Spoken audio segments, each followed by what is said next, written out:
I yelled, "Stop the car." What I pulled from my son's bag ruined everything I believed. "Pull over. Now." The words erupted from my throat with such urgency that James nearly drove our Subaru off the coastal road. We were approaching Port Clyde, Maine, the ferry to Nova Scotia just 20 minutes ahead, when something in my chest seized with the absolute certainty that we were heading toward catastrophe. "Ruth, what is it?" James asked, already guiding our car to the gravel shoulder as a misty rain started to coat the windshield. Lobster boats bobbed in the harbor beyond us, oblivious to the storm brewing in our vehicle. My hands trembled as I stared at the innocent-looking leather messenger bag resting on our back seat. Just moments before, Michael had called from the car behind us where he followed with Vanessa and our granddaughter Amari.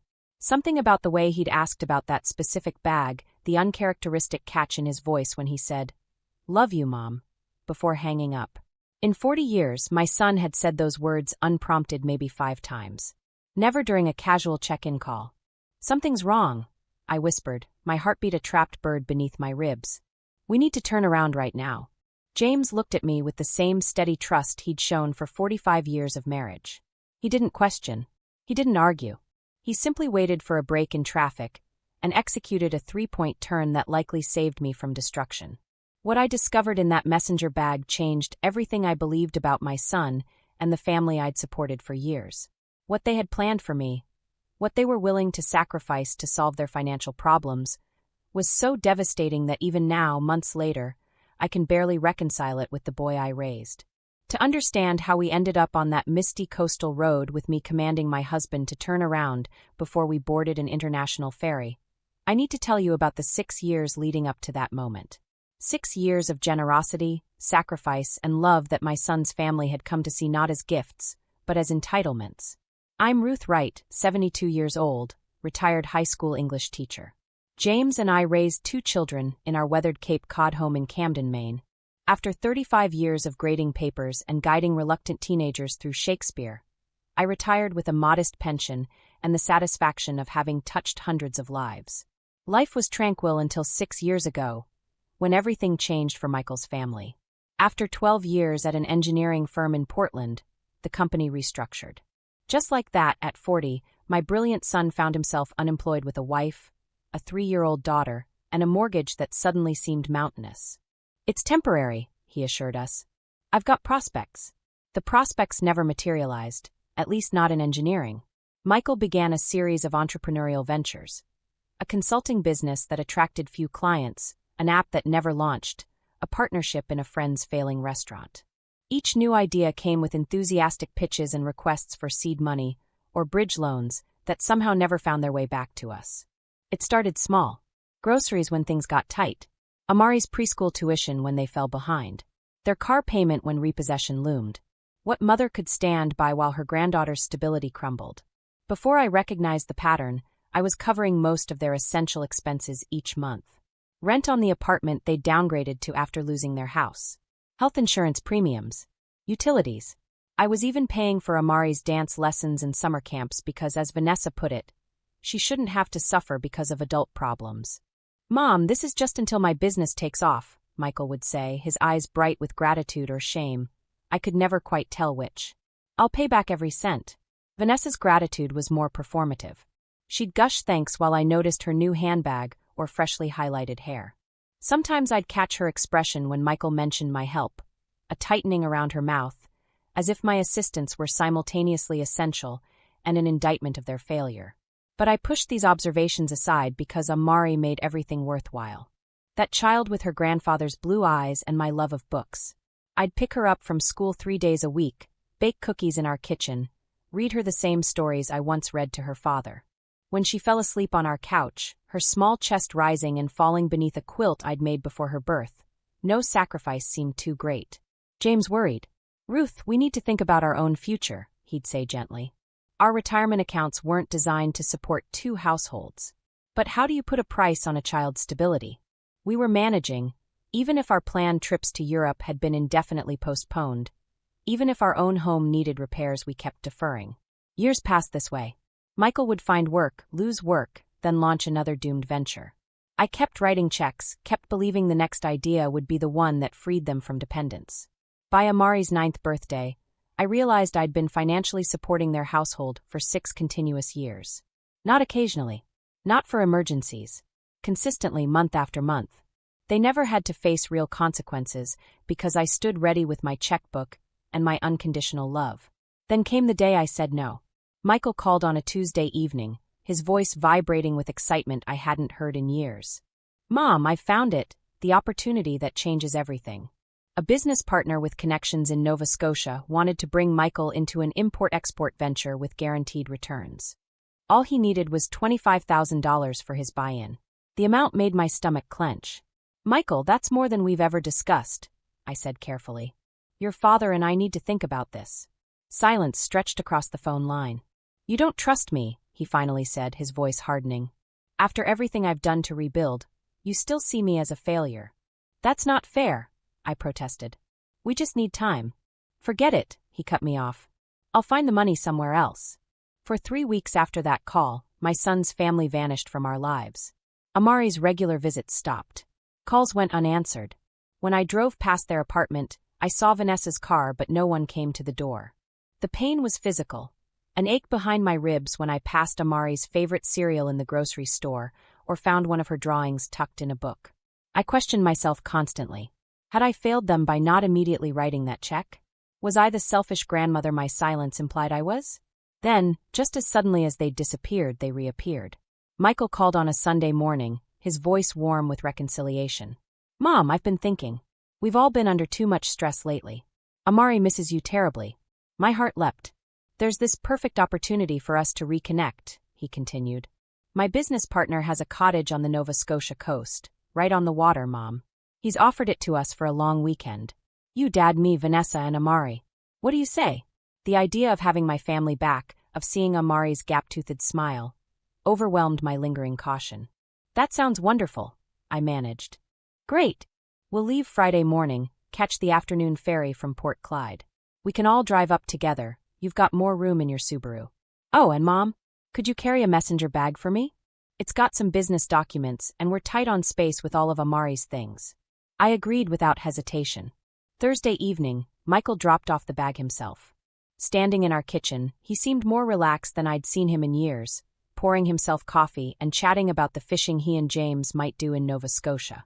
"Amari's been talking about nothing else all week," he said. "Especially seeing her grandma." I went to bed that night feeling hope bloom for the first time in months. Friday dawned gray and drizzly, typical Maine coastal weather. We loaded our Subaru while Michael, Vanessa, and Amari followed in their cramped Honda. The drive started pleasantly enough, with Amari waving from their back window whenever we stopped at traffic lights.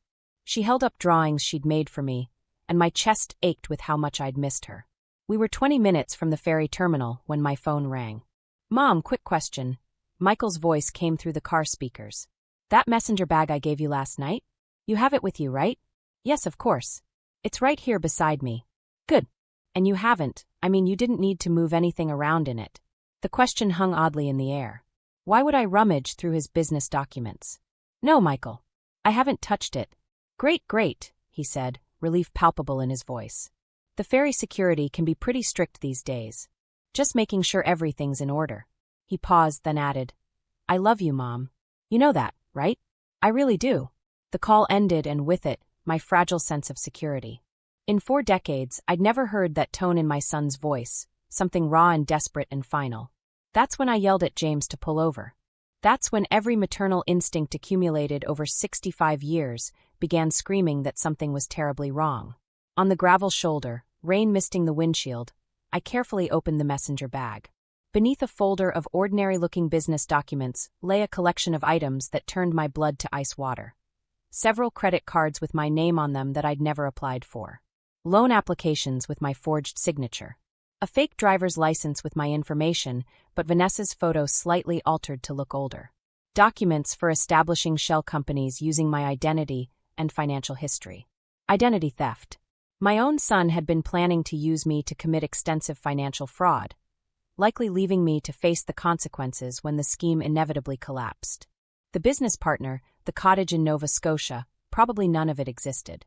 They had planned to establish fraudulent credit lines and loans in my name once safely across the border, then disappear while I was left with destroyed credit and potential criminal charges. They had orchestrated this entire family reconciliation to manipulate my longing for my granddaughter, my desire to heal our relationship. The cold treatment after I'd refused the $25,000 wasn't punishment. It was preparation for this elaborate scheme. When James saw what I'd discovered, something hardened in his face I'd rarely witnessed in 45 years of marriage. "We're going home," he said simply. "Now." I could see Michael getting out of his car behind us, confusion and growing panic on his face as he realized we'd stopped. My phone began ringing again. I turned it off. The drive home to Camden was silent, my mind racing through 6 years of escalating entitlement. Every emergency I'd solved, every check I'd written had been another step toward this moment, when my usefulness as a financial resource outweighed my value as a mother. When we pulled into our driveway, Michael's Honda screeched to a stop behind us. He jumped out, his face a mask of desperation. "Mom, what's going on? Why did we turn around? We'll miss the ferry." I placed the messenger bag on our front steps and looked at my son, really looked at him. When had he become someone I didn't recognize? "I know what's in the bag, Michael." The color drained from his face. Behind him, Vanessa remained in the car, her hands gripping the steering wheel. "Mom, I can explain," he started. "No." I cut him off, my voice steadier than I felt. "There's nothing to explain. You were planning to steal my identity, to use my good name and credit to commit fraud, then leave me to face the consequences. We were desperate," he burst out. "The debts keep piling up, and no one will give us another loan. We just needed a fresh start. And you thought you could sacrifice me instead of dealing with your own choices." I finished for him. Amari was watching from the car window, her small face confused and frightened. My heart fractured for her, innocent collateral in her parents' schemes. "Listen carefully," I continued, finding strength I didn't know I possessed. "I will no longer provide any financial assistance to your household. Not rent, not utilities, not Amari's activities. Nothing." "Mom, you can't be serious," Michael's voice cracked. "We depend on that money. We can't survive without it." "Then you'll need to learn how," I replied. "The same way other adults do, without destroying their mothers in the process." As I turned to walk inside, Michael grabbed my arm. "Please, we made a mistake, but if you cut us off now, we lose everything." I gently removed his hand. "You were willing to let me lose everything. My reputation, my financial security, my future. Now you'll face the consequences of your own choices." Inside our house, I sat at the kitchen table with James and made a list of every automatic payment, every monthly check I'd been providing. The total was staggering. I'd been subsidizing nearly their entire lifestyle, blind to how my help had become not a lifeline, but a crutch that enabled increasingly desperate and unethical decisions.